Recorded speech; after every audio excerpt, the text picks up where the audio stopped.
Thank you, Mr. Chairman. As the former Secretary of State of Florida, I know well how important preparation and planning are to the administration of elections. And in order for Americans to have confidence in their elections, voters need to have equal access to voting.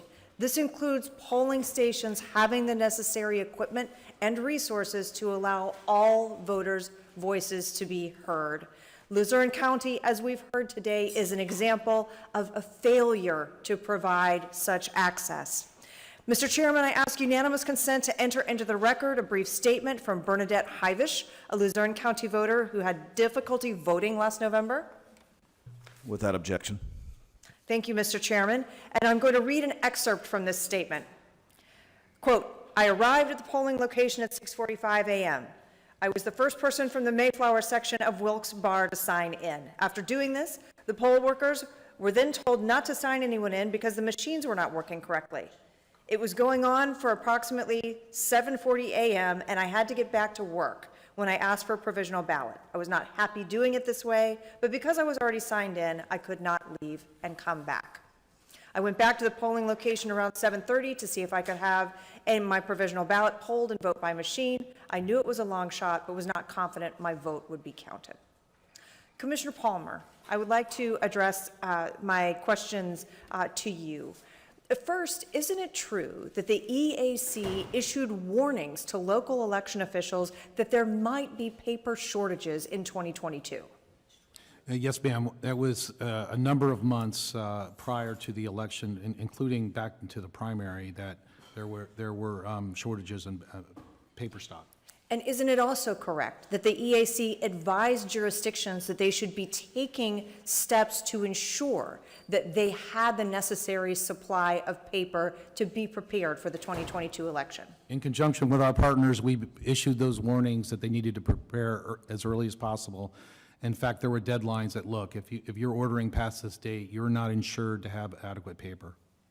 And for those jurisdictions that did follow the warnings and the advice that was issued by the EAC about ensuring that that supply was in place sufficiently in advance of the 22 election, they were successful, were they not? They were, yes.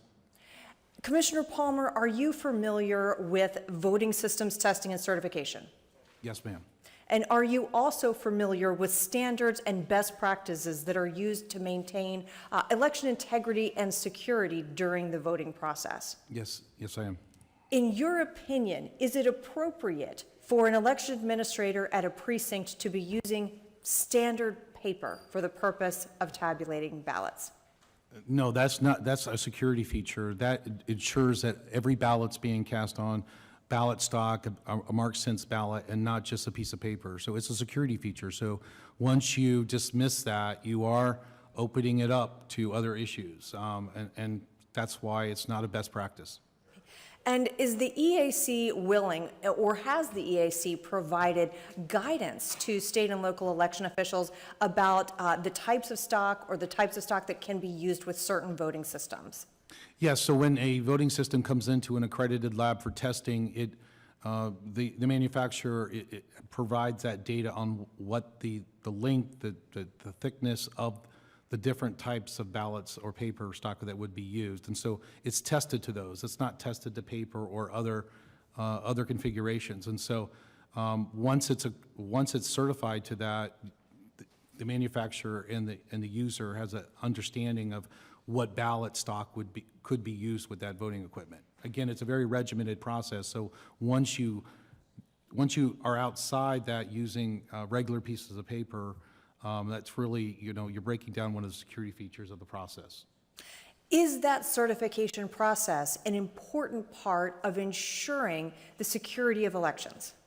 I think so, because what it shows is that we are testing these systems for different manufacturers over and over with upgrades, and it shows that the system will work under different circumstances, and so we will certify that at the federal level. And in fact, many states also have a certification process to ensure that the ballots that are used in your county or your state will work on those voting machines.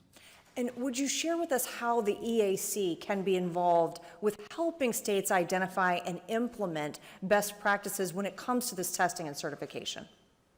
Well, we have a clearinghouse where we offer best practices to states on issues such as this. We have a subject matter experts in elections and in testing and certifications. These are technical experts. And so we hope to provide assistance to the states and localities when they need it on these type of issues. Thank you, Commissioner Palmer. Mr. Chairman, I yield back.